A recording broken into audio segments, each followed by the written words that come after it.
사도시대 후 100년 후부터 영지주의자들이 나타났고, 사실은 뭐 사도시대 100년 후부터라기보다는 성경에도 이미 니골라당 같은 영지주의자들이 있었죠. 이미 있었기 때문에 제가 봤을 때는 영지주의는 그냥 모든 종교에는 항상 영지주의가 있다. 그렇게 보고 싶어요. 역사 속에 드러나는 것만 이제 사도시대부터 이후부터지, 사실은 구약에서도 이미 영매의 역할하는 그런 영지주의는 언제든지 있었다. 영이 받았으면 육신으로 짓는 죄가 영의 구원을 방해하지 못한다. 그러니 구원받은 자로서 죄를 조금 지어도 괜찮다라고 이제 이렇게 우리는 이제 서로 이야기를 하죠. 그래서 사람들이 가끔 그랬잖아요. 야곱은 왜 용서받았느냐? 선택받았으면서라는, 좀 죄를 지어도 용서받고, 선택받지 않는 예서들은 나쁜 짓 해도 용서받지 못한다. 사람들 그렇게 생각하는데 그가 아니라 그랬죠. 야곱은 아주 직설나게 고생하고 죽어가는 거예요. 직설나게. 자기들이 여기서 진 죄는 선택받은 자들, 선택받았다 안 받았다는 선택받았음을 통하여서는 우리의 구원의 문제는 손상당하지 않지만, 이 땅에서의 그 고통은 더 받죠. 더. 왜냐하면 우리가 이 상태로 그대로 천국 갈 수는 없잖아요. 그러니까 하나님께서 천국 백성에 맞게 우리를 다듬어 주기 위해서 우리를 아주 엄청나게 고통을 주신다. 그렇게 얘기했고요. 그 다음에 펠라기우스의 반대 사람 누구였습니까? 어거스틴이라 했죠. 어거스틴은 루터, 칼빈, 에드워드, 청교도에게 영향을 준 사람이고, 펠라기우스는 인간의 본성은 부패되지 않았다고 본 사람이에요. 그러니까 펠라기우스는 영국의 수도사라고 그랬었죠. 그렇죠. 그래서 펠라기우스는 구원을 얻는데 인간의 노력이 우선돼야 된다는 강조했습니다. 영국의 수도사로서 380년에 로마에 간 펠라기우스는 엄격한 금욕주의자였으며 수많은 추종자가 있었습니다. 로마의 수많은 영적 게으름자를 비난했습니다. 그러니까 이제 어거스틴의 이야기 중에 펠라기우스가 가장 당황스러웠던 이야기, 펠라기우스가 가장 듣기 싫었던 이야기가 뭐냐면, 하나님의 뜻대로 은총을 내려달라. 하나님의 뜻대로 은총을 내려달라. 이렇게 어거스틴 이야기하거든요. 그러니까 하나님의 뜻대로 은총을 내려달라. 이게 뭐냐 그러면, 하나님의 은총이 없으면 아무것도 못한다 뜻 아니에요. 하나님의 뜻대로 은총을 내려달라. 그러면 내가 그 은총을 가지고 순종해 나가겠나이다. 이런 말이 숨어져 있거든요. 그 말이 맞습니까? 틀립니까? 맞죠. 우리가 어떤 은혜에 대한 그 선한 행위를 하기 위해서는 먼저 하나님 은총을 내려줘야 그 은총에 의거해서 우리가 선한 행위를 하는 거죠. 그런데 만약에 그것을 곧지곧대로 또 듣는다 그러면, 그럼 뭐야? 은총이 내려오기 전까지는 아무것도 선한 일을 할 수가 없고, 더 나아가서 내가 선한 일을 할 수 없는 이유는 하나님이 은총을 내려주지 않았기 때문에 난 선한 일을 할 수 없다. 이렇게 이제 이야기하는 것이죠. 이게 이제 칼빈주의나 어거스틴을 오해하는 사람이 가장 먼저 오해하는 것이에요. 그래서 저번에 이제 제가 말씀드렸지만, 우리 교회 이제 건축할 때 이제 어떤 일이 있었냐 그러면은, 이제 건축을 계획을 했으면 다들 좀 헌금을 내야 될 거 아니겠습니까? 근데 이제 헌금을 내기 싫고 은혜 구원론을 좀 들었고 이런 권사님들이 주로 뭐라고 하냐면, 우리는 할 수 없사오니 하나님 하여 주시옵소서. 이렇게. 이게 이제 펠라기우스가 오해하는, 어거스틴의 이론을 펠라기우스가 오해하는 것과 똑같아요. 우리는 할 수 없으되, 또는 내 마음에 감동을 주실 때까지 나는 이제 아무것도 헌신하지 않는. 그럼 끝까지 헌신하지 않아요. 이게 이제 펠라기우스가 어거스틴을 볼 때 이제 오해했던 것이죠. 그래서 이제 펠라기우스는 그게 어딨냐? 하나님이 은혜 내려줄 때까지 가만히 있으라고? 그러지 않는다. 너가 먼저 뭐 하라? 가서 열심히 봉사하고 열심히 해라. 그러니까 사람들이 그러는 거예요. 아니, 사람들이 전적 타락했는데 어떻게 우리가 하나님을 찾을 수 있고 하나님을 찾고자 하는 마음이 있습니까? 그런 능력이 있습니까? 그러니까 펠라기우스가 그런 거 없다. 이제 이러면서 뭘 했다고요? 원죄론을 부인하기 시작했단 말이에요. 그런 거 없다. 그런 게 어딨어? 이렇게 하면서. 그래서 415년에 펠라기우스는 에루살렘 회의에서 이단으로 고소당했고, 417년에 펠라기우스는 파면을 당했습니다. 그래서 이단으로 됐어요. 417년에 파면당함으로. 반펠라기우스입니다. 반펠라기우스는 다른 말로 또 세미펠라기우스라고 하죠. 17세기에 등장한 신학적인 용어로 429년에서 529년경 프랑스 남부에서 유행한 반 아우구스티누스 운동의 교리였다. 초창기 운동에 대한 증거는 별로 남아있지 않지만 반펠라기우스의 시조는 교회에서 지도자로 매우 존경을 받고 금욕생활의 필요를 강조한 수사들이 있음이 분명하다. 이 수사들 중 세 사람이 쓴 저작들은 반펠라기우스의 역사에 큰 영향을 미쳤는데 마르세유의 2 개의 수도원을 세운 카시아누스, 대수도원의 수대사였던 빈켄티우스, 레랭 대수도원의 수사와 수도원장을 지내다가 프로방스 주교의 부탁으로 은총에 관하여를 쓴 리에주의 주교 파우스투스이다. 원죄를 부정하고 인간의 완전한 자유의지를 신봉한 펠라기우스 주의자와는 달리 반펠라기우스 주의자들은 원죄가 인간 내부에 존재하는 인간을 타락하게 만드는 보편적인 힘이라고 믿었습니다. 또한 하나님의 은총 없이는 이 타락한 힘을 극복할 수 없다고 믿었으며 따라서 그리스도인의 삶과 행동에 하나님의 은총이 필요함을 인정했습니다. 세례, 심지어 유아 세례의 필요성까지 주장했지만 아우구스티누스와 달리 인간이 타고난 의지로 그리스도인이 되겠다는 결단을 내릴 수 없을 만큼 인간의 본성이 심하게 타락하지는 않았다고 가르쳤습니다. 카시아누스는 이러한 결단을 믿음의 시작이라고 불렀고, 리에주의 파우스트는 믿으려는 감정이라고 불렀으며, 이러한 견해에 따르면 인간은 독자적인 의지로 구원의 복음을 받아들이고 싶은 마음을 가질 수 있지만 하나님의 도움 없이는 실제로 구원의 복음을 받아들일 수 없다고 했겠죠. 여기서 핵심이 뭐예요? 인간은 구원을 받아들이고 싶은 마음을 있고, 근데 구원을 받아들일 수 있는 힘이 부족하니까 성령의 도우심이 있어야만 그 구원을 받아들인다는 것이죠. 그러니까 성령이 무슨 존재라고 했습니까? 돕는 자예요, 돕는 자. 여기선 주가 인간이고 성령은 돕는 자예요. 후기의 반펠라기우스 주의에서는 하나님의 도움을 하나님이 인간에게 능력을 불어 넣어주시는 내적인 것으로 보지 않았고, 복음, 하나님의 약속, 하나님의 심판 경고에 관한 설교나 성서적 메시지의 전달과 같이 순수하게 외적인 것으로 보았습니다. 모든 반펠라기우스 주의자들에게 핵심적인 것은 하나님의 정의였습니다. 만약 인간이 자신의 본성으로 구원을 향하여 단 한 발자국도 나아갈 수 없다면 하나님은 정의로운 분이 아니며, 또 만약 구원이 일방적으로 하나님의 선택에 달려 있다면 구원받지 못한 사람들은 단지 자신들이 태어났다는 사실 때문에 멸망에 빠지게 되었다고 불평할 수 있을 것입니다.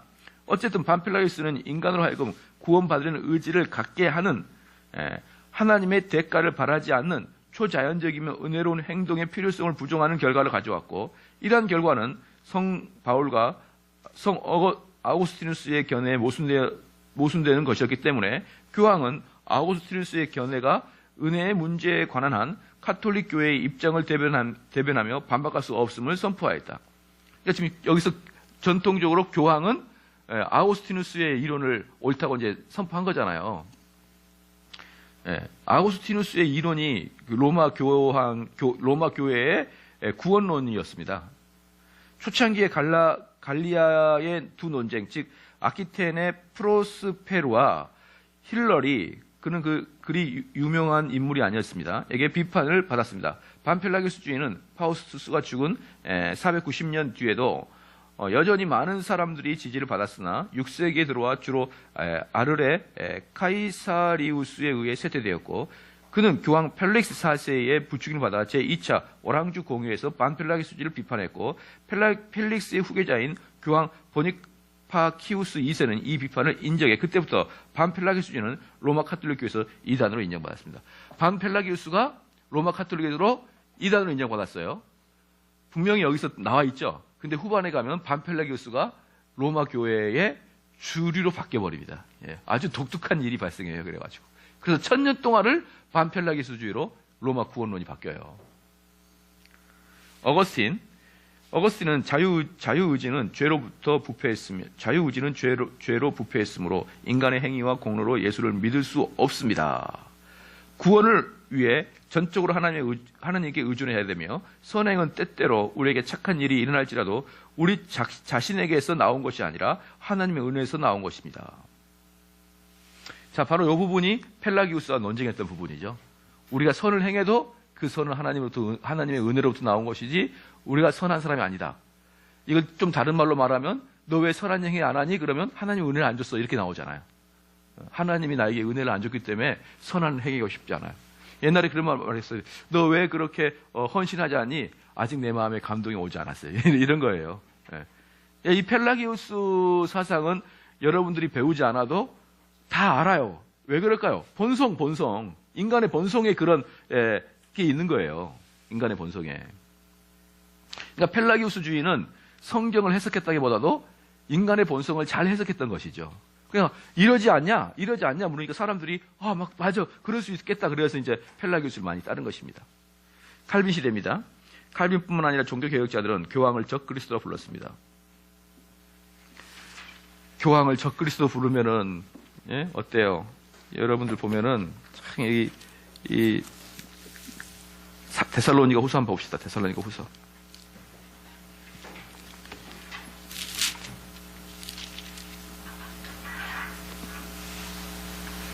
데살로니가 후서 2장 10절, 12절, 10절부터 12절까지 데살로니가 후서 2장 10절, 12절까지 같이 한번 읽겠습니다. 시작. 불의의 모든 속임으로 멸망하는 자들에게 이 말이니 이는 저희가 진리의 사랑을 받지 못하여 구원함을 얻지 못함이니라. 이러므로 하나님의 유혹을 저희 가운데서 역사하사 거짓 것을 믿게 하심은 진리를 믿지 않고 불의를 좋아하는 모든 자로 심판을 받게 하려 하심이라. 그렇죠? 한번 써봅시다. 진리를 믿지 않고 좋아하지 않는 자들은 결국 심판에 이른다. 진리를 믿지 아니하고 좋아하지 않는 자들은 결국 심판에 이를 것이다.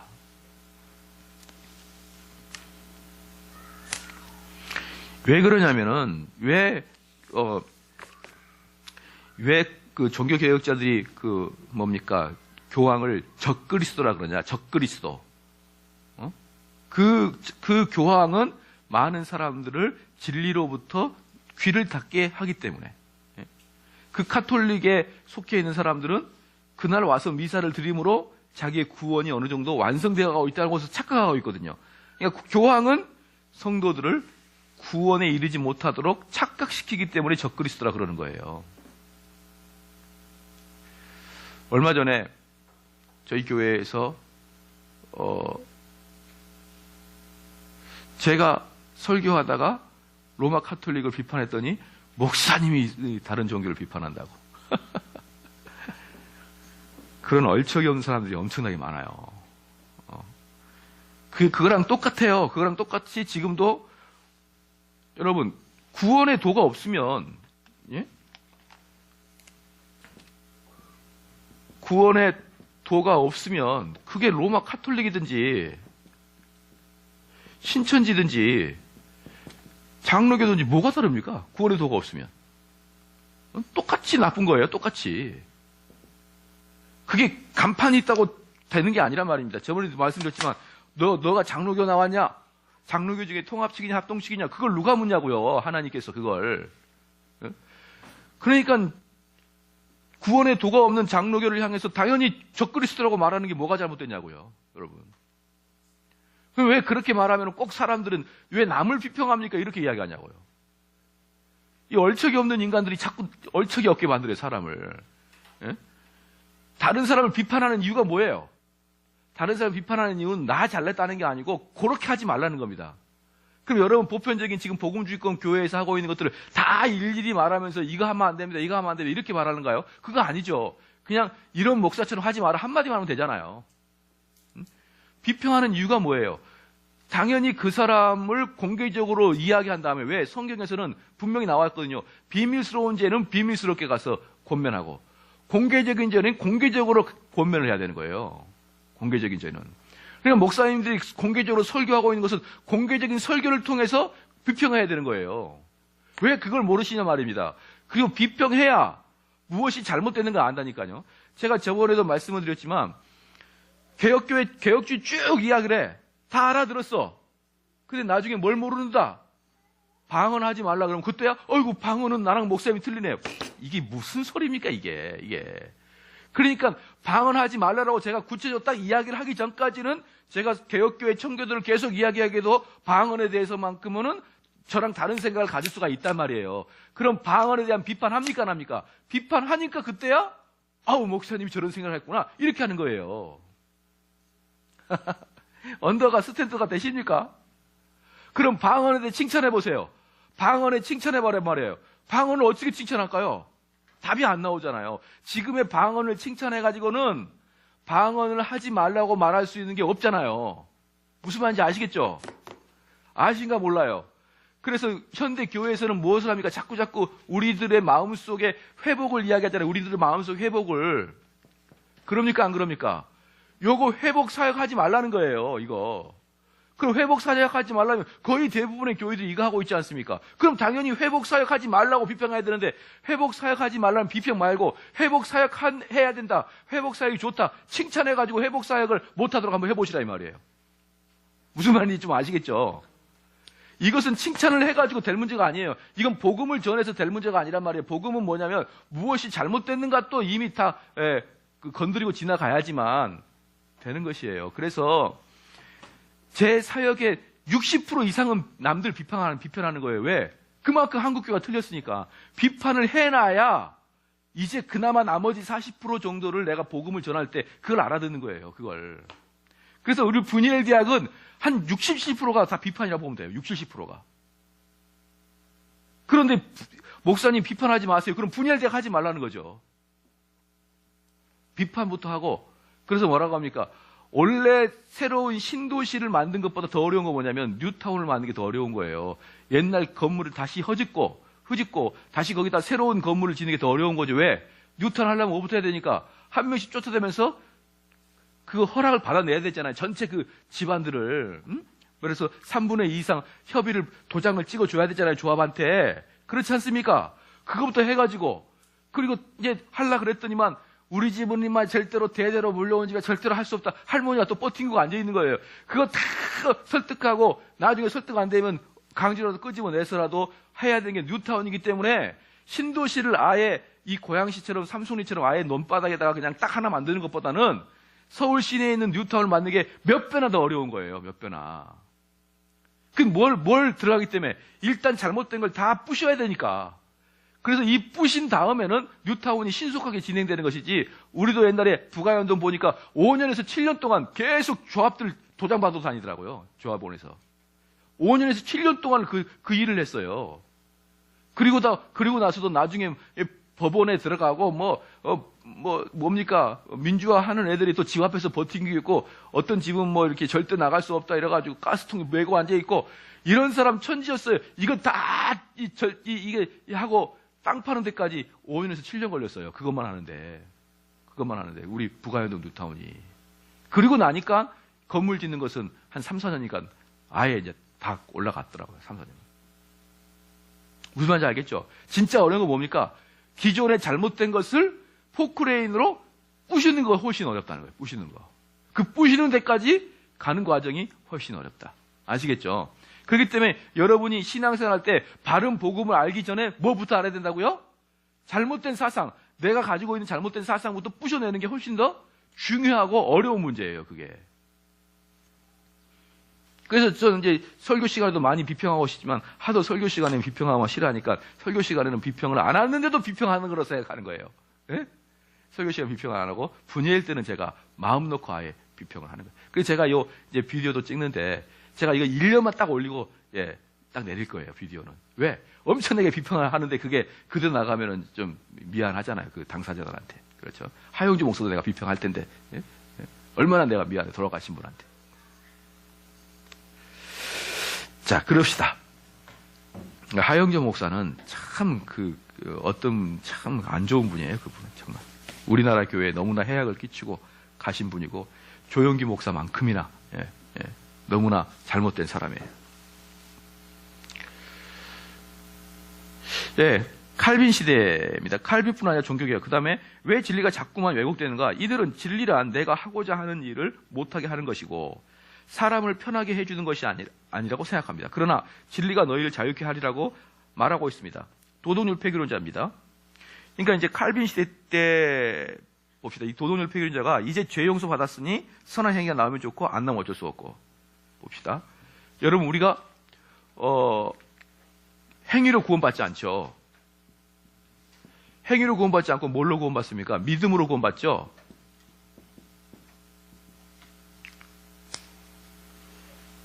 김소영 집사님, 믿음으로 한번 구원받아 보세요. 어떻게 하는지 한번 얘기해 보세요.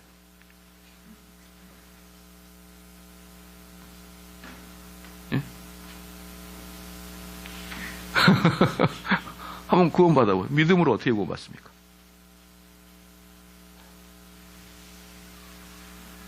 어?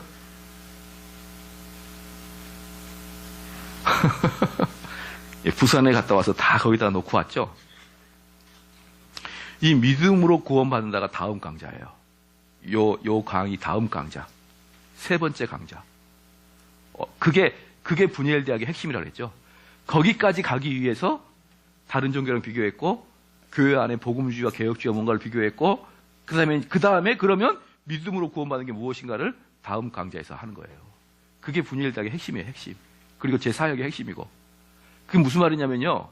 믿음으로 구원받는 것은 보통 어려운 문제가 아니라. 보통 어려운 문제가 아니에요. 제가 분이엘 대학에서 한 강좌를 다 통틀어서 할 만큼 보통 어려운 문제가 아니에요. 그러니까 우리 김선영 집사님이 저렇게 예쁜 그 미장원도 잘해가지고 머리도 예쁘게 했는데 믿음으로 구원받는 거 이렇게 뭘 모르잖아요. 예쁘게 해도 몰라. 잘 언뜻 알 것 같은데 몰라요. 알 것 같은데 모르는 이유가 뭘까요? 몰라서 그래요. 아유 말이 안 되네 이러는 게 말이 왜 안 나오지? 몰라서 그러는 건데 자기는 알고 있다고 생각하는 것이죠. 알고 있다고 생각. 다 마찬가지예요. 그럼 믿음으로 구원받는 게 뭐냐 그러면은 아무도 몰라요. 아무도 이야기를 못해. 왜냐하면 못하게 되어 있어요. 왜? 이 믿음으로 구원받는 내용이 엄청난 분량을 공부를 해야 되거든요. 엄청난 분량을.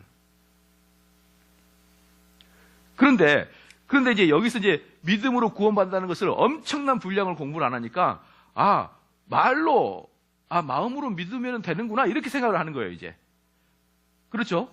그 다음에 행위를 강조하는 것에 대해서 믿음을 없인 여긴다고 생각하는 거예요. 없인 여긴다고 생각해요. 그래서 여러분 그렇게 살면 안 됩니다. 우리는 주님의 복음을 말씀을 지키고 살아야 됩니다. 율법을 지키고 살아야 됩니다. 그러면은 사람들이 대부분이 뭐라 하냐면 저거 행위구원자 아니냐 이렇게 얘기하는 것이죠. 옛날에 자라보고 놀란 가슴 소뚜껑 보고 놀란다고 세미펠라기우스와 알미니우스의 행위에 대해서 놀란 사람들이 행위만 이야기하면 놀래버려요. 이제 너무나 알미니우스에게 당해왔기 때문에 칼빈주의 사람들이 행하라, 순종하라, 그걸 실천하라 이렇게 이야기하면 놀래버리는 거예요. 예를 들어서 이번에 우리가 가을에 우리가 복음 전도 집회가 있잖아요. 무슨 행전이죠? 전도 행전이 있잖아요. 우리 10월 달에 그 주변에 사람 데려와라 그러면은 왠지 강압하는 것 같고 행위를 유발하는 것 같고 이렇게 하면서 모든 그 강제나 모든 지시사항을 뭐라고 하는 이건 좀 교회에서 너무한다. 교회에서 행위를 강조한다. 이렇게 생각하는 게 아니고 대부분의 선한 행위나 대부분의 믿음에 의한 당연한 덕목들 또는 그 의무들을 이야기할 때 행위를 강조한다고 생각하는 사람들이 있어요. 바로 그들을 도덕률 폐기론자라고 그래요. 도덕률 폐기론자. 그렇죠? 예정아, 너가 천국 가기 위해서 선한 행위는 필수적이니 선택적이니? 따라오는 거? 제가 또 약간 이렇게 말을 싹 돌리는 경향이 있는데? 그러니까 따라오는데 그게 필수적이야, 선택적이야. 그러니까 선한 행위가 있어야 천국 가는 거야, 없어도 천국 갈 수 있는 거야. 계속 이게 이게 나는 여러분들은 항상 공부할 때 나누도록 해야 돼요. 나누도록 공부를 해야 선명하게 보이는 거야. 그렇죠?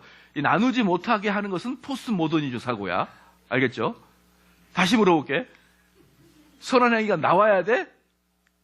나오면 좋지만 안 나오면 또 어쩔 수 없는 거야. 그렇지, 나와야 되는 거죠. 지금 나오지도 않으면서 그런 말을 하는 거예요.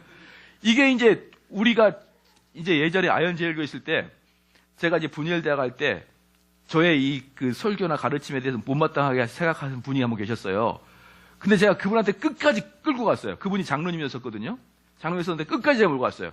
장로님, 선한 행위가 나와야 됩니까? 선택사항입니까? 그래 계속 그분이 말을 똑바로 안 하시더라고요.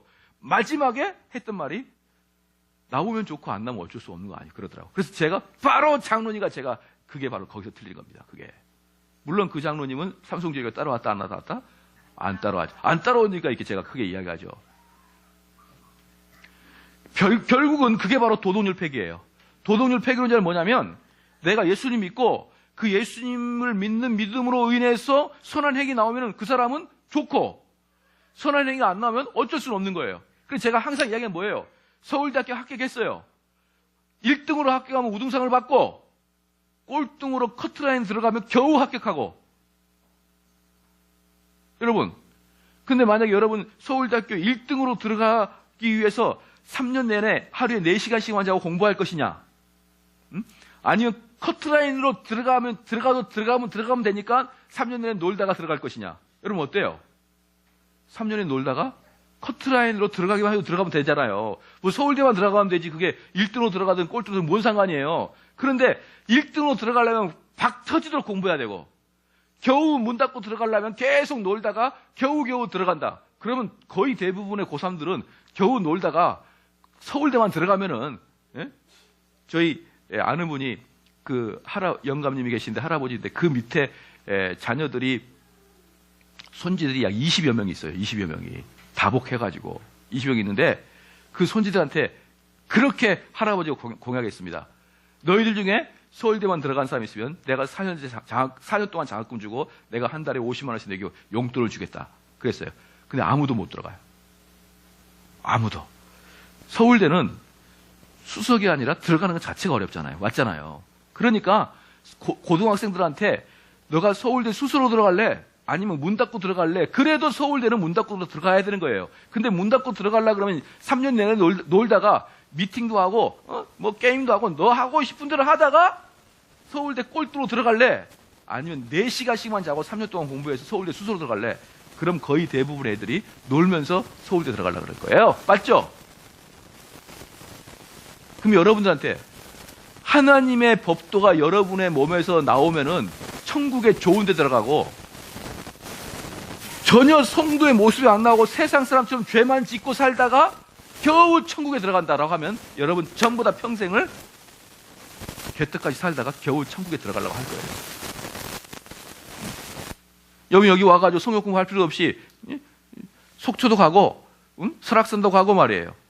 다 그렇게 하다가 여유롭게 살다가 가는 것이지. 우리 솔직히 말해서 김선영 집사님 죽어봤나 우리가? 천국이 있는 걸 알아요 여러분? 누가 천국에 있는 걸 증명해 줬습니까? 한 명이라도. 죽어봐야 아는 그 천국, 아무도 가보지 않은 그 천국, 그것을 위해서 우리가 지금 왜 이러고 있는 거야 이 말이에요. 죽어봐야 알면은 내가 이 땅에 살 때는 기쁘고 즐겁고 재밌고 펑펑 쓰다가 하고 싶고 다 하다가 겨우 천국에 들어가면 되는 거지. 그 이론이 바로 도덕률 폐기론자입니다. 그 도덕률 폐기론자 당연히 나온 게 뭡니까? 신앙의 등급을 나누겠죠. 등급. 1등급이 누구예요? 1등급은 바울과 같은 사람이에요. 2등급은 누굽니까? 어디 어려운 데 가서 선교사입니다. 어려운 데 가서 선교사 막 토인들을 전도하다가 막 순교당한 선교사. 세 번째 누굽니까? 목사가요. 네 번째 누구예요? 장로. 다섯 번째 평신도. 여섯 번째 나같이 잡사. 막 이렇게 딱 나눠요. 이렇게 딱 바울 순서를 나눠요. 그러면은 얘는 천국에 가면은 뭐가 있고 50평대 아파트가 있고 얘는 뭐 40평대, 얘는 뭐 30평대, 얘는 뭐 자전거 타고 다니고 이런 거 있잖아요.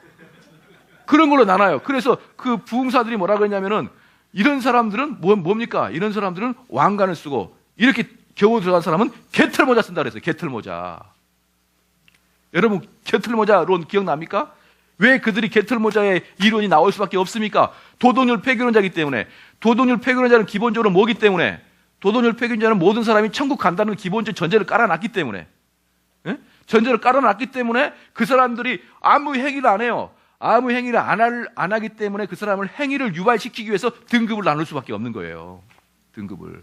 어디 천국에 가면은 개털모자가 있고 왕관이 면류관이 있고 다 면류관은 뭡니까? 천국 들어가는 사람들의 영광의 상징인데 그걸 등급으로 나눈다 이 말이에요. 응? 안 그래요? 왜 이 땅에서 삶이 불행합니까? 누구는 잘 살고 누구는 못 사니까 차등 때문에 불행하는 거예요. 다 못 살면 덜 불행합니다. 그죠? 다 못 살면 덜 불행해요. 차등이 있기 때문에 불행한 겁니다. 근데 천국 가도 차등이 있어요. 아유, 쟤는 막 그냥, 리무진 끌고 다니는데 나는 자전거 타고 다녀야 되고, 쟤는 면류관 쓰는데 나는 게트모자 쓰고 다녀. 아니, 천국 가서 게트모자 쓰고 다녀봐. 얼마나 불행한지. 길거리 다닐 때마다 게트모자 막 감추려고, 예? 이 벗지도 못한 게트모자 이러고 다닐 거 아니에요. 천국에서. 얼마나 불행해요.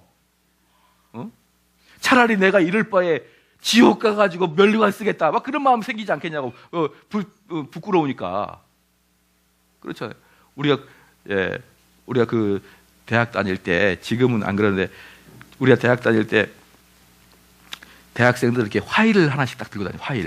화일을 딱 그때. 그러면 이제 그 인류대학교 애들이 다 여기다가 연세대가 써고 다녀요. 근데 여기다 쓰고 다니기 힘든 대학교들이 있거든요. 걔네들은 대학교 이름 쓰지 않고 과만 써요. 전자공학과 이렇게. 그런 서러움을 또 천국 가서 당해야 되냐 이 말이에요. 개털모자 인생. 그것도 평생을 영원토록 개털모자예요. 이게 뭡니까 이게 천국이냐고 그게. 근데 그 부흥사들은 이래 그 도덕률 폐기론자들은 어쩔 수 없이 개털모자 이론을 만들 수밖에 없는 거예요. 권사님 개털모자 이론 들어봤어요? 안 들어봤어요? 안 들어보셨어요? 부흥회를 많이 안 가봤구나. 부흥사들 많이 그랬어요. 개털모자 쓴다고. 그렇죠. 또 이런 내용 들어가봤잖아요. 어떤 장로님이 천국 갔는데,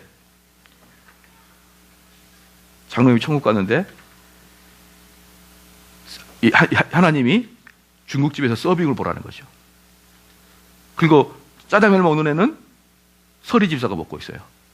장로님이 아니 이게 너무한 거 아닙니까? 예수님께 물어보니까 뭐가 너무해? 목사님은 배달 갔다 이러면서 다 차등을 둬요. 그 설교 시간에 보면은. 그래서 이름도 없고 빛도 없이 순종했던 집사는 짜장면 먹고 앉았고, 교회에서 좀 권세를 부렸던 장로님들은 서빙 보고 앉았고, 단무지 해가지고, 예? 교회에서 그냥 떵떵거렸던 목사는 오토바이 타고 다니면서 배달 갔다. 이 목사님들 머릿속에 자꾸 이렇게 이게 그 도덕률 폐기론이 있는 거예요. 아시겠죠? 이거 이단이었습니다. 이거 칼빈세트 이단이었어요. 그래서 도덕률 폐기론자가 무슨 말인지 알겠죠?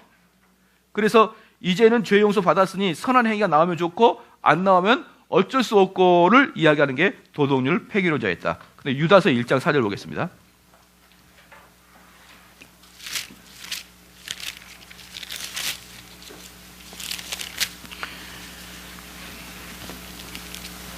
유다서 1장 4절 말씀 같이 한번 읽겠습니다. 시작. 이는 가만히 들어온 사람 몇이 있음이라. 저희는 예전부터 이 판결을 받기로 미리 기록된 자니 경건치 아니하여 우리 하나님의 은혜를 도리어 세계교리로 바꾸고 홀로 하나이신 주제 곧 우리 주 예수 그리스도를 부인한 자. 이게 도덕률 폐기론자래요. 자 뭡니까?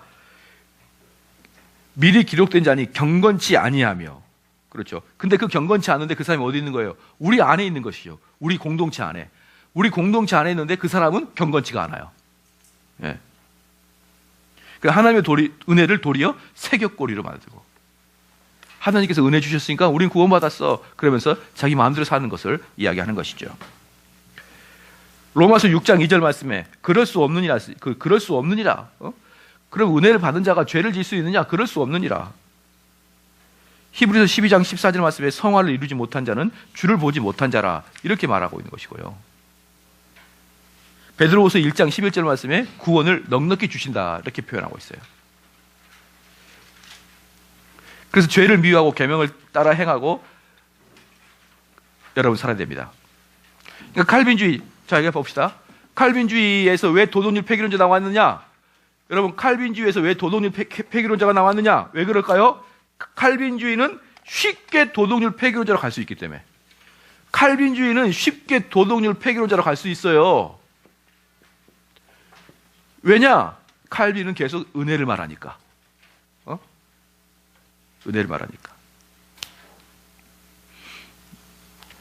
이제 여름에 이제 수련회를 갑니다. 수련회를 가게 되면은 꼭 각본에 의해서 한 녀석이 늦게 와요. 그러면서 승길나서 출발하려고 하는데 지금 영등포 로타리를 도착 또 통과하고 있습니다. 좀만 기다려주세요. 영등포 로타리가 얼마나 또 막혀요. 그래서 1시간을 그 사람 때문에 45인승 버스가 대기하고 있는 거예요. 그렇죠? 그런 일 종종 교회에서 일어납니다. 그럴 때 그 늦게 온 친구한테 그 인도자나 목사님이 혼쭐을 내는 거예요. 그런 사람들이 그 목사 향해서 은혜가 없는 사람이라고 표현해요. 사랑이 없는 사람이에요. 그래서 늦게 온 사람은 용서받지만 그 사람을 혼내는 사람은 용서받지 못하는 게 대한예수교 장로교입니다. 그러니까 한국교회는 잘못한 사람은 용서받고 정의로운 사람은 책망받는 게 한국교회예요. 여러분 안 그럴까요? 그게 바로 은혜 구원론을 잘못 알고 있는 거예요. 은혜 구원론을. 뭐 좀 잘못해도 은혜로 용서해 주시지. 좀 잘못해도 사랑으로 용서해 주시지. 이렇게 이야기하는 것이죠. 그래서 신학교에서 이제 그랬다. 신학교 보면요. 사역자들이 이제 바쁘니까 옛날부터 그 전설처럼 이어져나가요. 사역자가 바쁘니까 주일날 열심히 노력하고 이제 봉사하다가 또 목사님이 또 열정이 있는 목사님은 또 교회 가가지고 해야 될 일도 많고 그러니까 공부를 못한 거예요. 기말고사를 잘 못 본 거죠. 그러니까 그 학생이 교수님 은혜 점수 좀 주세요. 이렇게 쓰는 거예요. 답안지에다가 답을 안 쓰고 은혜 점수 좀 주세요. 그래서 사람들이 은혜의 개념을 자꾸 그렇게 하는 거예요. 자기의 그 나쁜 것을 싹 이렇게 덮어나가려고 하는 것을 은혜 점수라 그래요. 은혜라 그래. 그러니까 교수님이 그랬다잖아요. 전도사님, 당신은 예수 그리스도 앞에서 100점, 나한테는 빵점 썼다는 것이죠. 그것처럼 사람들이 은혜라는 게 뭐예요? 그냥 넘어가 달라. 그냥 좀 죄도 좀 봐달라. 이걸 은혜라 그러는데 칼빈이 은혜를 많이 말하기 때문에 칼빈주의는 항상 어쩔 수밖에 없다. 도덕률 폐기론이 나올 수밖에 없는 거예요. 도덕률 폐기론이. 도덕률 폐기론을 다른 말로 무슨 칼빈주의라고 그래요? 하이퍼 칼빈주의라고 해요. 하이퍼 칼빈주의. 여러분 다음에 여기서 하이퍼 칼빈주의 나오면 그게 무슨 말인지 알아야 돼요. 하이퍼 칼빈주의 뭐냐면 딱 이겁니다. 내 마음에 감동이 오기 전까지는 아무것도 안 하겠다. 내 마음에 감동이 오기 전까지는 아무것도 안 하겠다. 도덕률 폐기론자들은 뭐예요? 내 마음에 착한 일을 하고자 하는 마음이 없으면 안 하겠다. 왜? 안 해도 되니까. 하나님은 우리의 행위를 보고 구원을 시키는 게 아니라 무엇을 보고? 우리의 믿음을 보고 구원을 시킨단 말이죠. 근데 너 믿냐? 네, 믿어요. 그럼 끝인 거예요. 그런데 지금 베드로후서 보고 유다서 보고 그렇죠? 그 다음에 히브리서 보니까 뭐라고 합니까? 구원받는 자에게는 당연히 뭐가 있는 거예요? 그 구원에 대한 열매가 있는 거예요. 그렇기 때문에 우리는 구원받는 자가 구원의 열매가 없으면은 너 구원받지 않았다고 이야기하는 거예요. 되셨죠? 그러니까 목회자는 우리 성도들을 가만히 보면서 여러분들에게 구원의 어떤 형태들이 드러나지 않으면 너 구원받지 못한 것 같아 라고 이야기를 하는 거예요. 구원받지 못했다라고 하지 않지만 너 위험하다 이렇게 이야기하는 거예요. 얼마든지 구원받으면 우리가 눈으로 봐서 알 수가 있는 거예요. 아시겠죠? 그래서 알미니안이나 세미펠라기오스는 행위로 구원받지만 우리는 뭐예요? 행위가 없으면 구원받지 않았다고 역추적하는 거예요. 뭐가 더 무서울까요? 알미니안이 더 무서워요? 칼빈주의가 더 무서워요? 칼빈주의가 더 무섭죠. 너 그런 모습 보니까 너는 버림받은 자야. 넌 유기된 자야. 근데 알미니안 어떻게 돼요? 열심히 더 노력해. 알미니안주는 소망이 있잖아요. 내가 열심히 노력하면은 구원받을 것 같아서 소망이 있잖아. 근데 칼빈주의는요, 그냥 단칼에 빼버려요. 단칼에. 그 다음에 이제 알미니안주의 보겠습니다. 알미니안주의 보겠습니다. 신학은 그는 칼빈의 이중애정론, 곧 신은 어떤 자는 구원하고 어떤 자는 멸망시키기로 예정했다는 주장을 반대했습니다. 이 알미니안의 핵심은 이중애정론 반대입니다. 이중애정론 반대. 한마디로 유기 이론 반대입니다. 유기. 그에 의하면 하나님의 구원은 특정한 일부 인간에게만 있는 것이 아니라 전 인류를 향한 것이며 이것을 거부하는 것은 인간의 자유의지라는 것입니다. 그의 사후에 에피스코피우스와 위텐 보가에르트가 지도적 입장에 섰고 1610년 그들의 5개 조항을 의회에 제출하여 신앙 고백 및 요리 문답을 수정해 줄 것을 요청했습니다. 여기에 그들은 항의파라고 불렸고 그 5개 항은 아르미니스주의의 주요 신조가 되었고, 그래야 1618년 도르트 회의에서 칼빈파에 패배하여 그들은 추방되었고, 그러나 그 주장은 계속 전파되었고 발전했습니다. 18세기에 누구에 의해서 채택됐죠? 웨슬리에 의해서 채택됐습니다. 웨슬리에 의해서. 그 다음에 5대 교리입니다. 알미니우스는 칼빈주의의 무조건적 예정론을 의심하여 인간의 자유의지를 주장하며 신은 인생의 타락을 예지 허용하시고 구원을 얻을 이만 선택하셨다고 가르쳤다. 그를 반대하는 이들은 하나님은 구원 얻을 일을 택하여 놓으신 후 그것을 실현시키기 위하여 어떤 일은 타락해 하시고 주장했다. 그들의 5대 교리는 다음과 같습니다. 첫 번째, 조건적 선택입니다. 하나님은 개인의 신앙과 불신앙의 예지에 근거해 선택과 유기를 결정하는 것입니다. 곧 하나님은 믿는 자를 선택하신다. 그런 거로 하나님을 믿는 자를 예지하신다. 자, 그러니까 일반 교회에서 복음주의권 교회에서 하나님의 선택을 이야기한다 안 한다? 이야기해요. 똑같은 선택을 이야기하기 때문에 목사님 우리나 그거나 똑같습니다라고 이야기하지만 이 감리교에서 말하는 선택은 뭐냐? 하나님이 무조건적으로 선택하는 게 아니라 하나님이 뭘 안다? 하나님은 전지하시죠. 전지하시니까 여러분들을 미리 알아. 어떤 걸 안다? 여러분들이 하나님을 믿을지 안 믿을지를 미리 알아서 걔를 선택하는 거예요. 걔를. 무슨 말인지 알겠죠?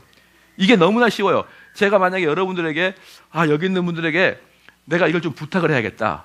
내가 이걸 좀 부탁을 해야겠다 그러면은 가만히 생각해 보면은 A, B, C는 안 들어줄 것 같고 D는 들어줄 것 같아. 그럼 D한테 부탁하는 거예요. 그렇잖아요. 여러분 딱 그래서 교회에서의 사역은 주로 한 사람에게 집중돼. 자꾸. 왜? 그 사람은 잘 들어주니까. 근데 한 사람은 이런저런 핑계를 대서 들어주지 않죠. 그것처럼 우리 하나님은 이 복음이 선포될 때 누가 받아들일 것인지를 미리 아셔요. 그래서 그 사람을 선택하는 것이죠. 자, 여기 문제가 뭡니까? 주도권이 누구한테 있는 것이죠? 나한테 있는 것이잖아요. 인간한테 있잖아요.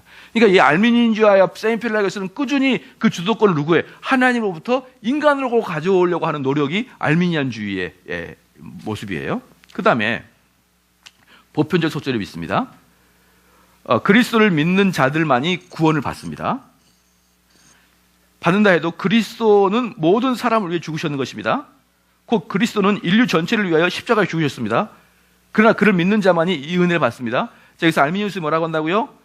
우리 예수님이 죽은 그 보혈의 피의 그 효과는 인류 전체에게 임했다. 그래서 우리 예수님께서는 온 세상 사람을 위해서 돌아가셨다. 오케이? 근데 그 구원을 누구만 갖는다? 내가 그 구원의 효과를 내가 갖기를 원하는 사람에게는 가는 거예요. 그러니까 제가 여러분 모든 사람에게 다 동일하게 뷔페를 다 제공했어요. 그래서 여러분에게 말합니다. 여러분 먹고 싶은 사람 손 드세요. 그러면 손 든 사람만 주는 거예요. 근데 어떤 사람 손은 들지 않아요. 왜? 이미 배부른 사람도 손 들지 않는단 말이에요. 그러니까 너가 안 먹는 잘못은 누구한테 있는 거예요? 너한테 있는 거야, 너한테. 그러니까 지금 웨슬리는, 알미니우스는 우리 하나님이 누구를 선택하고 누구를 타락하기로 예정했으면 하나님은 너무 잔인한 분 아니냐는 거야. 그럼 태어난 이유만으로 걔는 영원한 멸망으로 빠져야 되는 그런 잔인하신 하나님의 이 말이에요. 그러니까 하나님을 잔인하지 않게 하기 위해서 무엇을 했느냐? 그 책임을 인간에게 던지는 거예요. 그러니까 알미니우스가 나쁜 놈이 아니란 말이에요. 나름대로 선한 사람이에요. 그래서 하나님이 너무 악하신 분으로 만들지 않기 위해서 구원의 탈락을 너희들이 선택하지 않았다라고 돌리는 것이에요. 그런데 칼빈주의는 뭐라고 합니까? 누가 예정되고 누가 타락할 것인지를 하나님이 다 선택해놨다는 것이죠. 그러면 하나님은 악하신 분입니까? 아닙니까? 시작. 왜 아니죠? 태어나는 것만으로 죽는 건데, 멸망인데 왜 하나님은 악하지 않죠? 이야기를 하시라고. 쳐다만 보지 말고 이야기를 한번 해보시라고. 쳐다만 보면은 안 돼요. 너무 오랫동안 눈 마주치면은 눈싸움 나요. 그렇게 하면 안 되고. 왜 그럴까요? 하나님 악하신 분은 아니에요. 태어나는 것만으로 지옥 가잖아요. 버림받은 사람은. 그 사람은 천국 가볼 수 있는 노력도 못 하잖아요. 그럼 이건 하나님 악한 거 아니에요?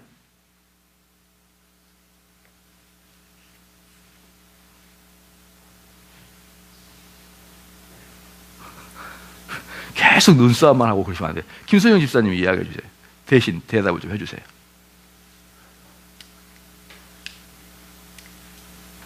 김소영 집사님은 눈싸움도 안 해요. 머리를 숙여버리고 말아요. 우리 김행남 집사님이 성경 공부 많이 했으니까 태어나는 이유만으로 영원한 멸망에 빠져요. 그건 너무나 하나님이 잔인하신 분은 아니냐 이 말이에요.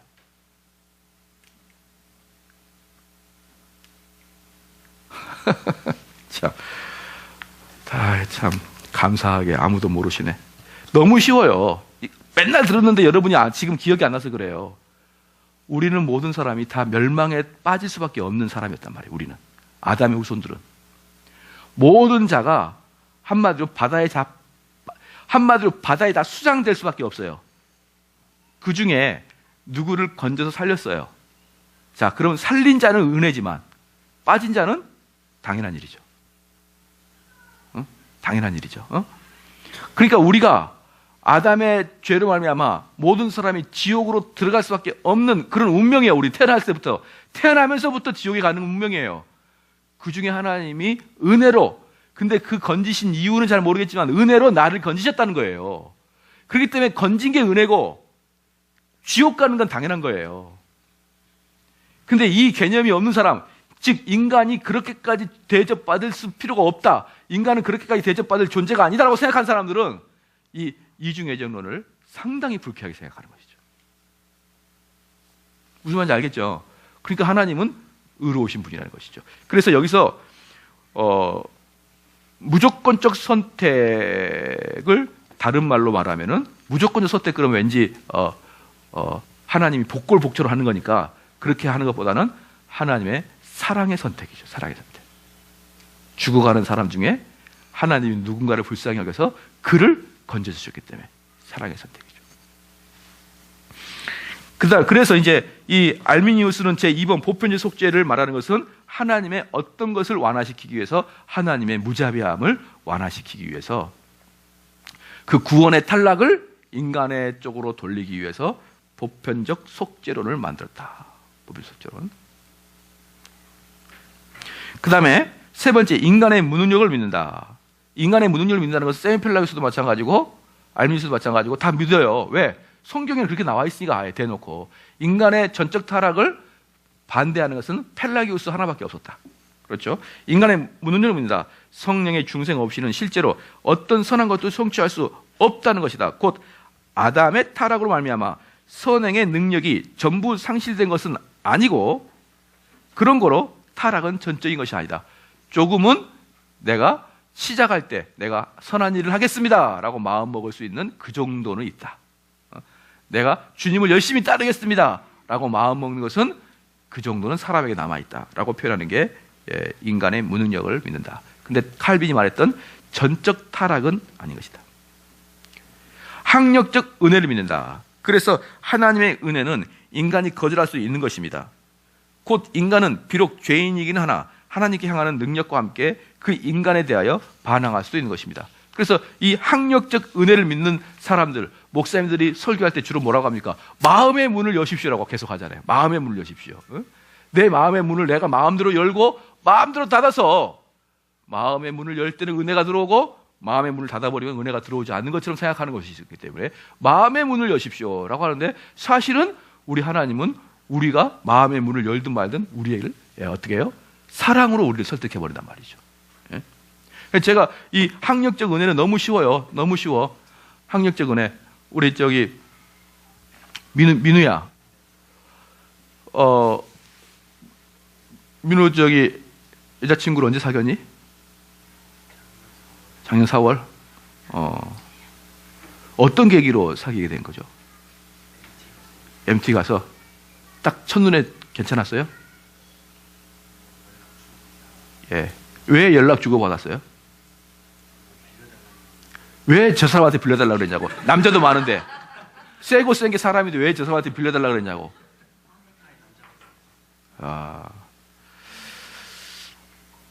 저도 대학 다닐 때 누군가를 연락처를 받기 위해서 결석을 했습니다. 그래서 지난주 노트 필기 좀 빌려달라. 그래서 빌려주니 참으로 감사하니 제가 밥 한 끼 사겠습니다. 그렇게 했었어, 저 다. 그런데 뭐냐면 사랑하는 사람은 불가항력적이죠. 딱 보는 순간 어때요? 마음에 든다라는 생각이 딱 드는 거예요. 보는 순간. 마음에 안 들어 그랬는데 자꾸 대화를 해보니까 좋는 경우는 거의 없어요. 거의 사람들은 첫 이미지가 다 결정을 해요. 즉 항상 중요한 게 뭐냐면 51%냐 49%냐예요. 그래서 결국적으로 좋아지는 것은 뭐니 해도 그 사람에 대한 51%의 호감이 있었던 거예요. 근데 51% 반감이 있으면 계속 반감이 커지고 호감이 있으면 계속 커지게 돼 있거든요. 그러니까 그때 그게 뭐냐? 불가항력적인 거예요. 그래서 사람을 좋아하거나 사람을 미워하는 것은 내 마음을 추스르기 전에 이미 와버리는 거예요. 무슨 말인지 알겠죠? 그래서 불가항력적인 것은 우리가 이 땅 살아가면서 너무나 많은 경험을 해요. 그렇기 때문에 하나님의 은혜도 우리가 하나님의 은혜를 거절하거나 그렇게 할 수가 없단 말이에요. 여러분들이 만약에 어떤 사람을 사랑하는데 너무 그 사람이 좋아. 너무 그 사람이 좋은데 나는 그 사람하고 도저히 사랑할 수 있는 관계가 아니야. 그렇죠. 나는 그 사람이 좋은데 그 사람하고 사랑할 수 있는 관계가 아니야. 그러면은 육체적으로 물리적으로 떨어질 수도 있죠. 근데 마음은 못 떨어지잖아요. 안 만나는 건 절제할 수 있지만 마음은 절제가 안 되는 거잖아요. 아시겠죠? 이게 불가항력적인 은혜란 말이에요. 하나님의 은혜는 여러분이 받아야겠다 마음을 먹어서 받아들인 것도 아니고 이 은혜는 내가 그만 받아야지 그래서 그만 받아들이는 게 아니에요. 하나님의 은혜는 그냥 쑥 들어오는 거예요. 쑥. 사랑하는 사람이 쑥 내 마음에 들어오듯이 나는 이제부터 그 사람을 2017년 5월 7일부터 내가 그 사람을 좋아하겠다 마음 먹고 그때부터 좋아하는 게 아니잖아요. 스물스물 들어와 있었잖아요 이미. 아시겠죠?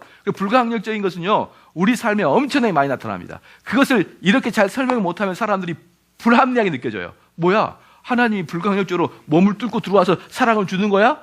네, 아니에요. 불가항력적인 은혜는 우리가 반항할 수 없는데 기뻐요 안 기뻐요? 기쁘잖아요. 사랑하는 마음이 내 마음에 들어와 기쁘잖아요. 그래서 항상 하나님은 우리에게 은혜를 주시는데 불가항력적으로 주시는데 그게 기뻐요. 기쁨으로 받아들이는 거예요. 그러므로서 5번 은총으로부터 타락 가능성을 믿는다. 왜 이 사람들은 은총으로부터 타락 가능성을 믿을까요? 자기들이 선택했고 자기들이 자기 의지로 마음을 열었고 그렇기 때문에 자기 의지로 마음을 닫을 수 있기 때문에 은총으로부터 타락할 가능성을 믿습니다. 모든 믿는 자가 반드시 견인되는 것은 아니라는 것입니다. 곧 성도가 구원을 얻기 위해 예정되었다고 해서 그것은 영원히 구원을 보증할 근거는. 그러니까 어때요? 떨어질 수 있다. 구원을 떨어질 수 있죠. 그럼 어떨까요? 구원을 떨어지지 않도록 또 한 번 열정을 가지고 또 한 번 열정을 가지고 각성하고 그 다음에 또 뭐 한다? 세컨 블레싱을 하고 두 번째 은혜. 제2의 은혜 들어보셨죠? 세컨 블레싱, 요즘에 서드 블레싱까지 나와요. 제3의 물결이라고. 여러분이 처음에 은혜를 받았어요. 전부 다 순복음교회나 감리교회 다 그래요. 거기 출신들 잘 들어봐요. 하나님 믿어. 첫 번째 은혜예요. 근데 두 번째 은혜는 정말 성령이 충만한 단계로 올라가는 또 두 번째 은혜가 또 필요하잖아요. 많은 사람들이 그래요. 성령의 충만은 뭐냐 그러면 성령의 충만은요.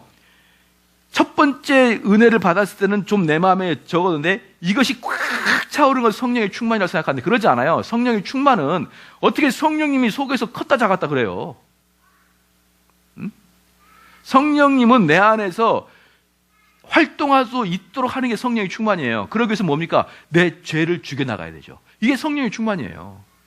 근데 사람들은 이 두 번째 은혜를 추구하기 때문에 왜? 이들은 은혜에서 탈락할 수 있다고 생각하기 때문에 또 붙들고 또 막 열광을 하면서 막 소리 지르고 그래서 두 번째 은혜를 받았느냐의 증거를 뭘로 보고 있다고요? 방언을 하고 있는 걸로 보고서 야, 너 두 번째 은혜를 받았구나. 성령 받았구나. 이런 식으로 말하고 있는 것이죠. 그게 알미니아 주에는 당연히 나오게 되어 있다. 두 번째 축복 이것들은. 그러면 알미니안주의와 칼빈주의 것을 좀 이렇게 비교 분석을 해보면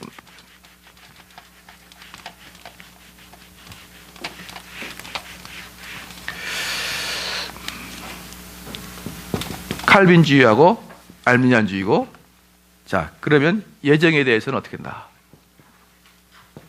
예정에 대해서는 칼빈주의는 무조건적 선택.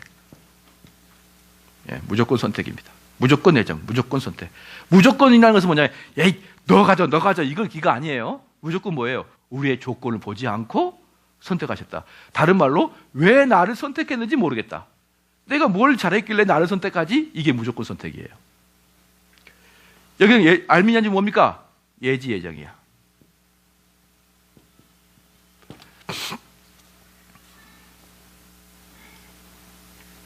속죄입니다. 속죄는 칼빈주의는 제한적 속죄. 제한적이에요.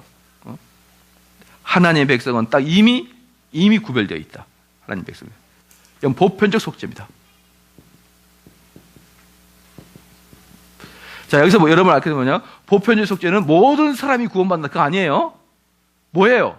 모든 사람에게 구원의 가능성이 열려 있다는 거예요. 그게 보편적 속죄예요. 이건 아니겠지만 이제 찬양 집회하게 되면 이제 사람들이 손을 이렇게 찬양하잖아요.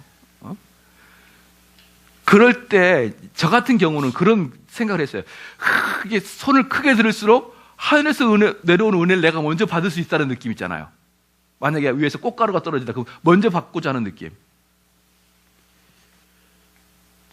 내가 받기를 더 선호하고, 내가 하나님께 은혜를 더 받기를 갈구하면 어때요? 더 많이 받을 것 같은 게 보편적 속죄로라면 보편적 속죄로.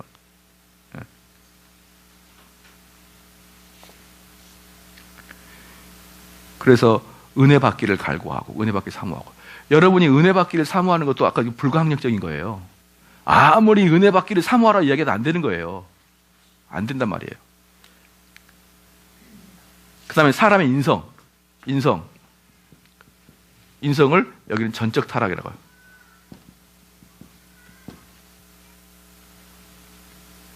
그래서 전적 타락이 완전히 무능력. 하지만 인성은 약간 살았다. 전적 타락은 아니다. 전적 타락은 아니다. 그래서 여기서는 뭘 강조한다? 인간의 자유의지를 강조해요. 인간의 자유. 여기 인간의 무능력을 강조하죠. 인간의 자유의지를 강조하고. 그래서 이제 이런 교회들은 자유의지에 대한 이야기가 많이 나와요. 자유의지에 대한 설교에서도. 그 다음에 은혜는 불가항력이죠. 여긴 가항력입니다. 너가 왜 은혜를 못 받는 줄 아니? 너가 마음을 안 열었잖아.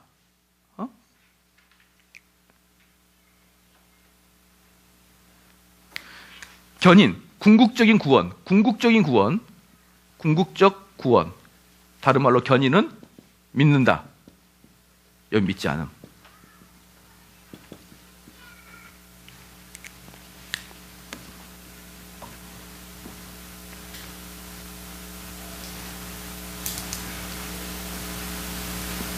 자, 알겠죠? 보편적 속죄. 여러분 다 아실 거예요. 그래서 여기는요, 결국은 알미니아는 끝까지 교인들을 열심을 내서 헌신하고 열심을 내서 기도할 수 있게 만들 수 있는 장치가 되어 있는 거예요, 여기는. 예? 왜? 궁지로 타락할 수 있으니까, 떨어질 수 있으니까. 너희들 떨어지지 않으려면 열심을 더 내고. 그래서 여기서는 불러. 열심히. 여기만, 부흥하는 교회들. 지금 부흥하는 교회들은 이거 안 하고는 부흥할 수 없다. 이거 안 하고는 부흥할 수 없다. 열심을 내서. 추구하고.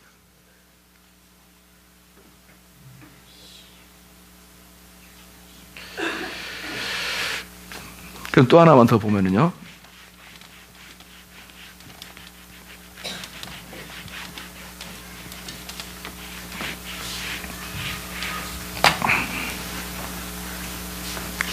그 다음에 펠라기우스하고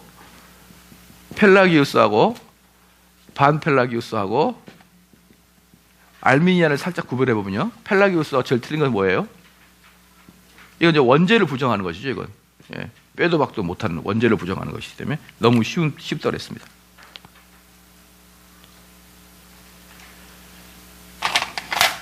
여기서 중요한 게 뭐냐면, 반펠라기우스 뭐냐면, 원죄를 인정하나? 오케이. 그러나 약간은 남았다죠. 약간 살아있어요.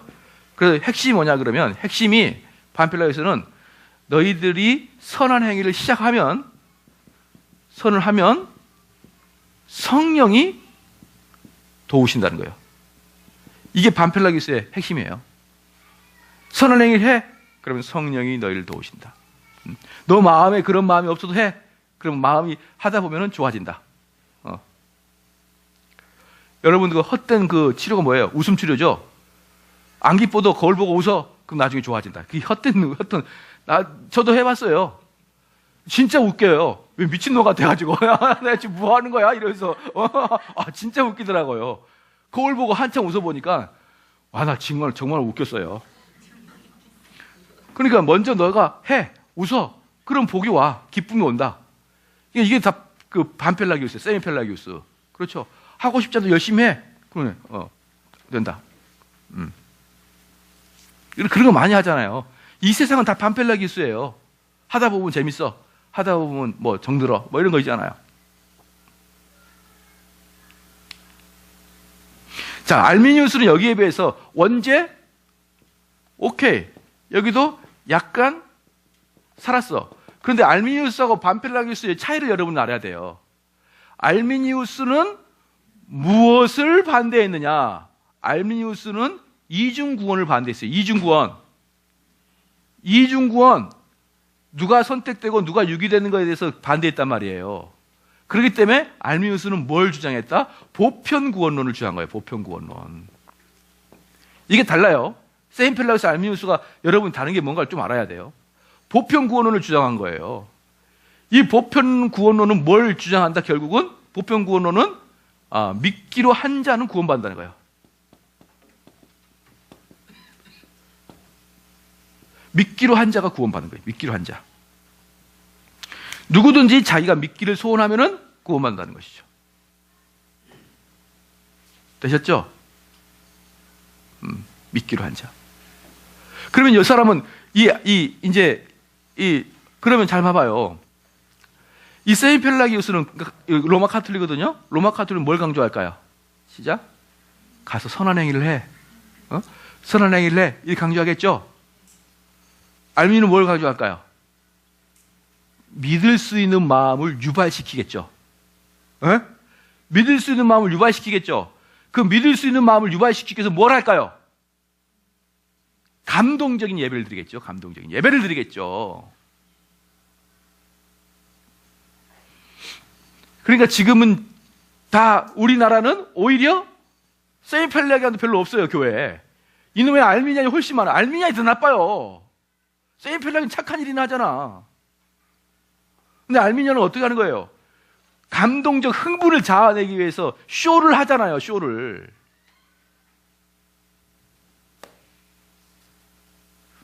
여기는 열광적인 집회, 찬양 집회, 막 요상한 것들, 악기들, 그리고 어떤 데는 막 스모그도 취 올라오고 이런 것들.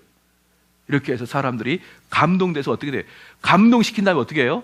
믿을 사람 나봐라, 손들어라. 믿을 사람 써라. 이렇게 해가지고 이제 자기가 믿도록. 그러니까 이 사람들은요, 사실은 절대로 믿지 않는 게 뭔지 알아요? 사실은 하나님의 선택을 믿지 않아요. 선택을 믿지 않으니까 목사가 어떻게 해서든지 감동시켜서 그들의 마음을 끄집어내려고 하는 거예요. 끄집어내려고. 나빠요, 안 나빠요? 영혼이 없는 나빠요를 하지 말고 여러분 진실하게 생각해야 돼요. 이 사람들은 구원 없습니다. 왜 그래요? 구원과 관계없이 믿을게요 라고 나왔잖아요. 그러면은 그 교회에서는 그 사람은 이미 믿는 사람을 간주해버려요. 더 이상 그 사람에게 믿음을 이야기하지 않습니다. 구원을 이야기하지 않아요. 근데 다음번 강의 때 그럼 진짜 우리가 구원을 이루게 하는 믿음이 무엇인가라고 배울 때 얼마나 이게 허망한 건지를 볼 수 있어요. 이렇게 교회를 들어오니까 전부 다 믿지 않는 사람으로 교회에 가득 차 앉아 있는 거예요. 믿지 않는 사람이 장로가 될 수 있습니까? 없습니까? 있죠. 이렇게 한 사람이 교회에 들어와요. 열심히 노력합니다. 아침 저녁으로. 교회 나오니까 좋아. 그래서 열심히 교회에서 설거지도 해요. 열심히 착한 일 해요. 열심히 착한 일 하는 애들은 주로 육식동물이에요. 여러분, 치타나 사자들은 엄청 빨리 달리잖아요. 곰이나 사슴들은 어때요? 그냥 평온하게 있잖아요. 그리고 교회에서 구원받지 않는 자들이 열심히 일하는 놈들은요, 아주 나쁜 놈이에요. 구원받지도 않은 사람이 열심히, 아주 사악한 인간들이란 말이에요. 그래가지고 그 사람은 외향적이고, 그래가지고 열심히 교회에서 봉사하고 막 헌신하고 그러다가 사람 눈에 저 사람 괜찮네라고 보여요. 투표하면 그 사람이 장로가 돼요. 그러는 순간 그 사람 확 변해버립니다. 이제 드디어 정권을 잡았다. 그러면서 탁 가면을 보는데 사자야. 그동안 활기찬 양인 줄 알았는데, 적극성을 띠는 양인 줄 알았는데 벗고 보니까 사자야. 교회에서 목사님도 그래요. 아니 어떻게 안수 집사까지는 사람이 좋아하는데 장로가 돼서 그렇게 바뀌냐? 벗은 거죠. 안수 집사님 반쯤 벗다가 안 벗었고, 벗다 안 벗다 했는데 벗는 거죠. 그리고 그런 사람이 구원과 관계에 있는 것도 모르는 목사가 문제고요. 그러니까 알미니안주의는 결국 뭡니까? 결국은 열심을 끌어내고, 결국은 믿겠다는 마음을 설득하고, 그래서 설득하려고 얼마나 이제 알미니안이죠. 일단 알미니안이야. 그리고 나면은 성경을 더 이상 공부할 필요가 없어요. 뭘? 사람을 설득할 수 있는 방법을 생각해내는 거예요. 뭐 할까? 알파 코스 할까? 베타 코스 할까? 제자 훈련할까? 삼각자 훈련할까? 하다가 방법만 꺼지만 해가지고 어떻게 하든지 사람에게 감동을 주기 위해서 최선을 다하려고 하는 게 알미니안주의 목사들입니다. 아주 기똥찬 아이디어를 끄집어내죠. 기똥찬 아이디어. 그래요, 안 그래요? 자, 그러니까 이 사람들은 결국은 성령의 역사에 대해서 전혀 문외한 사람들이죠. 그래서 인간의 자유의지를 고주하는 아르미스주의의 정사를 가리기 위해 1618년 11월 13일 도르투에서 개막되었다. 그게 유명한 도르투회인데, 회의는 154회에 걸쳤는데 결국 하나님의 섭리는 신의 주권을 높이는 칼빈주의의 승리가 돌아가고 정통교리로 만들어냈습니다. 거기다 하나 써보십시오. 100년 후에 다시 웨슬리가 나타나서 또 가져왔다. 이때 또 2단 취급 정죄받았는데 100년 후에 웨슬리가 또 다시 가지고 저놈의 감리교회를 만들고, 성결교회를 만들고 순복음교회를 만들어놨잖아요.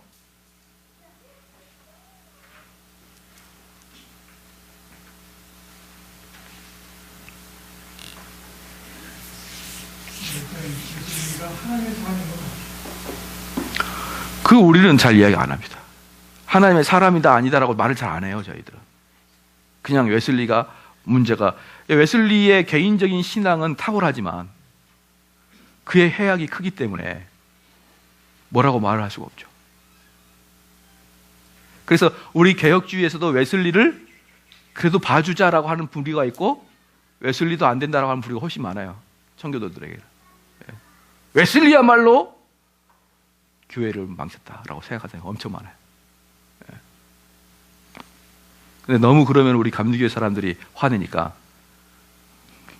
노코멘트 막 이런 식으로 이야기를 하는데, 청교도 하시는 분들은 웨슬리 싫어하죠. 아주.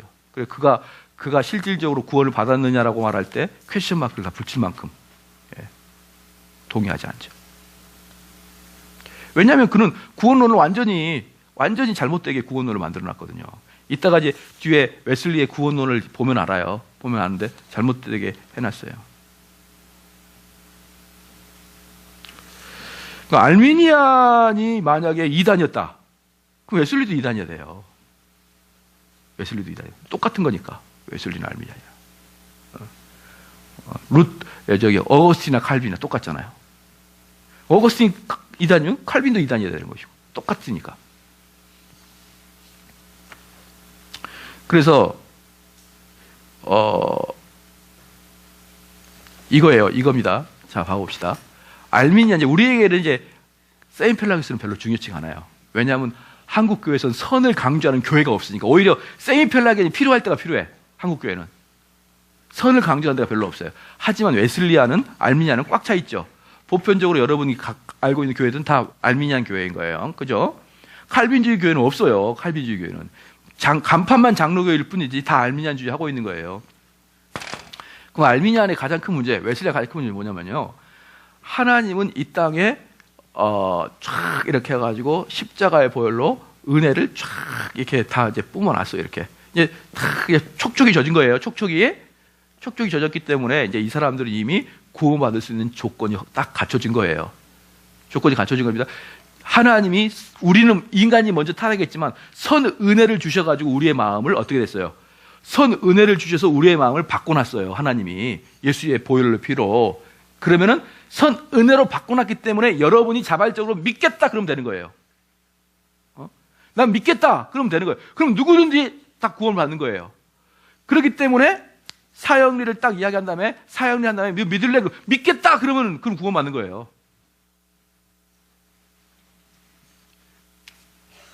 그 내비게이터도 보면 브릿지 전도법 있죠. 브릿지 전도법인데 되게 신기해서 처음에 이렇게 보면은 딱 이렇게 붙었는데 쫙 피면 낭떠러지가 딱 나와. 이렇게 멀리 떨어져 있는데 이 가려면 예수 십자가 외에는 없다. 이리 가고 싶냐? 네 가고 싶어요. 그럼 거기다 내 이름을 써 밑에다가. 그래가지고 영접을 해버려요. 초간단 스피드 영접이에요. 그게 뭐예요? 내가 믿겠다 이거예요. 다 보세요. 내가 믿겠다. 너 믿을래? 너 믿을래? 내가 믿겠다. 이것으로 다 구원을 결정하는 겁니다. 구원이 누구한테 있는 거예요 지금? 사람의 손에 들려 있잖아요. 이게 지금 선교단체의 가장 큰 맹목적인 문제예요. 맹점이에요. 맹점. 죄에 대해서는 모릅니다. 예. 죄라는 단어만 있지 죄의 정체와 죄의 깊이 무엇이 그걸 이겨 쌓아야 되는 건 구체적인 게 아무것도 없고 그렇죠. 아무것도 없어요. 우리 집사님이 내비게이터 출신이거든요. 그래서 잘 알아요. 아무것도 없이 칼자루를 딱 인간에게 줘요. 그 다음엔 너가 선택해 딱 합니다. 그럼 내가 선택해가지고 그러면은 올 몇 월 며칠 주님을 영접했으라고 딱 얘기해줘요. 그럼 그 사람은 그리스도에 되는 거야. 도대체 이게 적그리스도가 아니고 뭡니까 이게? 이게 적그리스도가 아니고 뭐예요? 칼빈과 칼빈의 후예들이 교황을 적그리스도라고 그랬으면요. 지금은 알미니안을 적그리스도라고 해야 돼요. 왜? 구원을 완전히 박살내놨으니까. 그래서 이 사람들은 끊임없이 인간이 인정할 수 있도록 그 방법을 개발하는데 최선을 다합니다. 그러면 목사님 맞습니까? 최소한 이것에 있어서 나만 맞아요. 이렇게 주장하는 사람이 나만 있다면 나만 맞는 거예요. 하지만 하나님께서 이런 자들을 지금 많이 심어놨어요. 얼마든지. 대형교회는 이런 교회 한 군데도 없습니다. 대형교회는 알미니안 교회가 아닌 데가 한 군데도 없어요. 다 알미니안 교회예요. 대형교회는. 그래서 대형교회를 욕하거나 보편적인 알미니안을 욕하게 되면은 다 자기가 예배드렸던 그 교회를 욕한다고 생각하는 거예요. 근데 저는 그 교회를 내가 어떻게 하냐 이 말이에요. 그냥 알미니안주의를 욕하면은 자기가 두들겨 맞는 거야. 그러니까 목사님은 당신만 옳다고 합니까? 이렇게 이야기하는 거예요. 근데 보십시오. 성경 어디에 네가 구원을 받아들이겠느냐? 이러는 경우가 어디 있습니까? 그저 전부 다 무릎 벌써 꿇고 나를 살려주세요 이렇게 하죠. 어떻게 구원이 5분 만에 이루어집니까? 5분 동안 시간 내줄 수 있지. 그런데 옆에서 시간 내주면 5분도 아니야. 10분이 넘어가. 바쁜데. 처음에는 분명히 5분 동안만 시간을 내달라 그러는데 하다 보니까 10분이 넘어가고 지겨워요. 빨리빨리 끝내고 가려면 어떻게 돼요? 영접하는 척 해야죠. 영접하는 척. 제가 고등학교 때 고백하겠습니다. 고등학교 때 제가 공원에 보라매 공원이라고 있어요. 신대방동에. 제가 신대방동 앞에 있는 성남고등학교 나왔거든요. 고등학교 때 저기 신대방동에 그 보라매 저는 썬텐을 많이 했어요. 누워가지고 의자에 누워 이게 행복하다 이러면서. 그럼 거기에 꼭 누님들이 와가지고 전도를 해요. 누님들이 와가지고 대학생 누님들이 와가지고. 그럼 그 누님들이 이렇게 마지막 전도와 영접할 때 두 손 잡아 기도해 주거든요. 저는 그것 때문에 손을 이렇게 내밀어요, 이렇게. 그래서 한 100번은 영접기도 했을 거예요. 또 해주세요.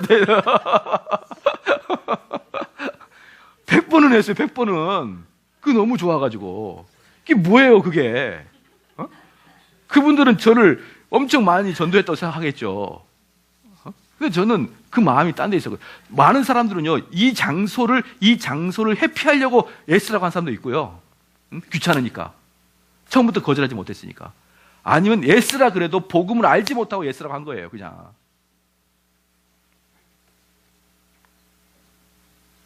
그래서, 알미니안주의들은 사실은, 봐봐요.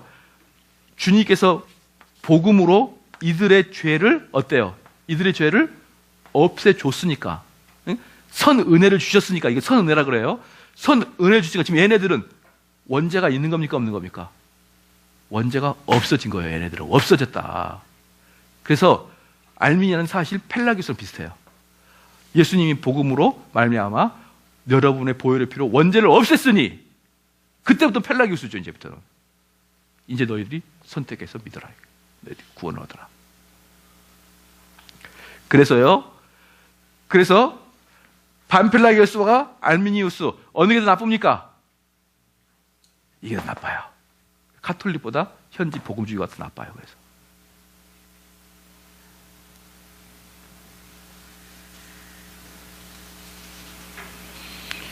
예, 그렇죠. 그래서 이들은 이제 알미니우스들은 반펠라기오스는 덜 그래. 반펠라기오스 선을 강조한다니까. 좋아요, 이게 오히려. 근데 얘네들은 미친 짓을 하기 시작하는 거예요. 뭐냐? 사람들의 의지를 끌어내기 위해서 온갖 쇼를 다 하고, 그 다음에 제일 많은 게 뭡니까? 아첨을 그렇게 합니다. 아첨. 여러분 얼마나 좋은 삶인 줄 알아요? 얼마나 좋은 삶인 줄 알아요? 오늘 하나님도 여러분에게 은혜를 주시길 바랍니다 하면서 아첨해서 사람들 마음을 흥분하게 만들어요. 그래서 그들의 마음을 쑥 빼서 등록을 딱 시키려고. 아첨과 쇼와 그 다음에 가진 방법들을 개발해내는 게 바로 뭡니까? 알미니우스주의다. 10분 동안 쉬었다 하십시오.